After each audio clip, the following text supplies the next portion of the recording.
Alhamdulillah Rabbil Alamin. Wassalatu wassalamu ala asyrafil anbiya'i wal mursalin Sayyidina wa maulana Muhammadin wa ala alihi wa sahbihi ajma'in.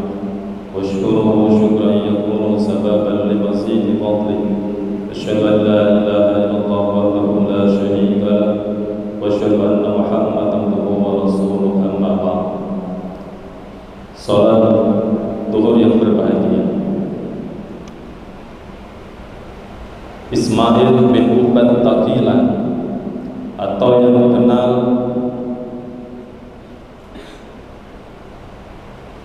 Ubad adalah seorang menteri pada kerajaan Dailam. Semeninggal beliau, kedudukannya digantikan oleh saudara.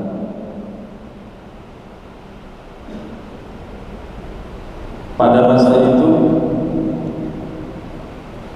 Ubad adalah orang yang sangat dermawan. Dalam kisah tersebut,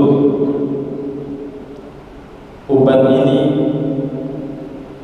dididik oleh ibunya. Sejak kecil, ibu selalu mendidiknya untuk menjadi seorang yang dermawan.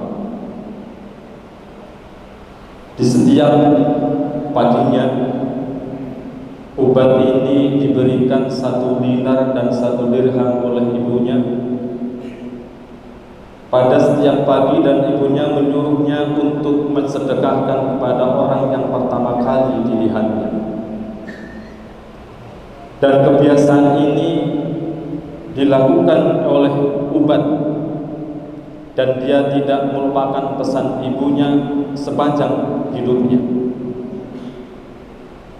Karena lantaran khawatir dia akan lupa bersedekah dalam 1 hari, ia berpesan kepada pelayannya yang bertugas merapikan kamarnya untuk meletakkan 1 dinar dan 1 dirham dalam kaleng dalam setiap harinya, agar ia esoknya bisa mengambil dinar dan dirham itu untuk ia sedekahkan pada hari itu kepada fakir miskin yang pertama kali ia jumpai. Satu hari, pelayannya ini lupa, tidak meletakkan dinar dan dirham dalam kalengnya. Setelah sholat subuh, Sohib bin Ubad ini meletakkan tangannya dalam kaleng bermaksud untuk mengambil dinar dan dirham. Akan tetapi ia terkejut, ternyata dalam kaleng itu tidak ditemukan dinar dan dirham. Dan ia berkata dalam dirinya sendiri, pasti ajalku telah tiba, karena pelayanku lupa meletakkan dinar dan dirham, sehingga pada hari ini aku tidak bisa sedekah. Kemudian Sohib bin Ubad ini menyuruh kepada pelayannya untuk mensedekahkan segala apa yang ada di kamarnya kepada fakir miskin yang pertama kali ia temukan di hari itu, sebagai penebus atas sedekah yang ia lupa lalai pada hari itu. Akhirnya pelayan itu mengumpulkan segala barang yang ada di kamar itu, dan ia keluar dari rumahnya.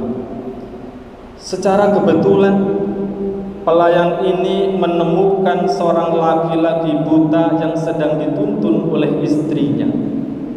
Kemudian pelayan Ubad ini bertanya kepada laki buta itu, apakah Anda mau menerima semua pemberian ini? Sang laki-laki buta itu bertanya, pemberian apa maksudnya? Sang pelayan menjawabkan, kasur, bantal, dan selimut. Mendengar perkataan pelayan Sohib bin Ubad ini, lelaki buta itu malah pingsan.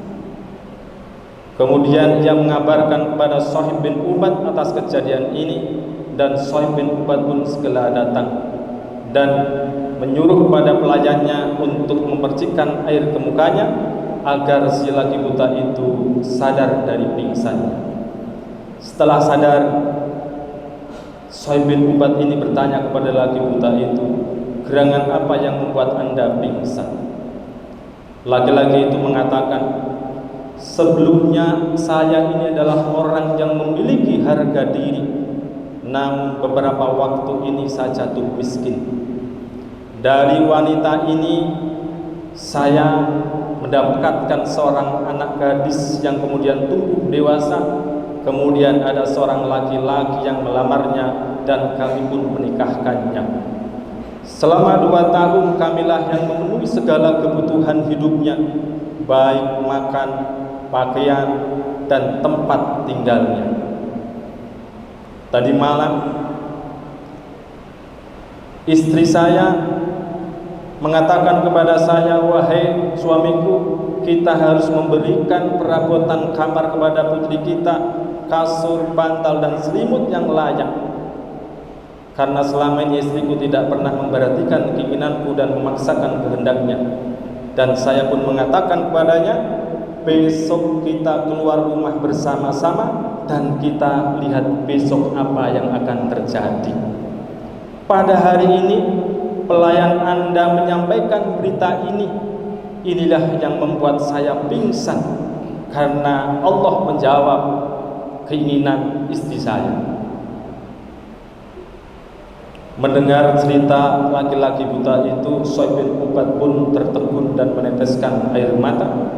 Kemudian ia mengatakan kepada lelaki buta itu, saya yang akan memenuhi perabotan kamar putrimu.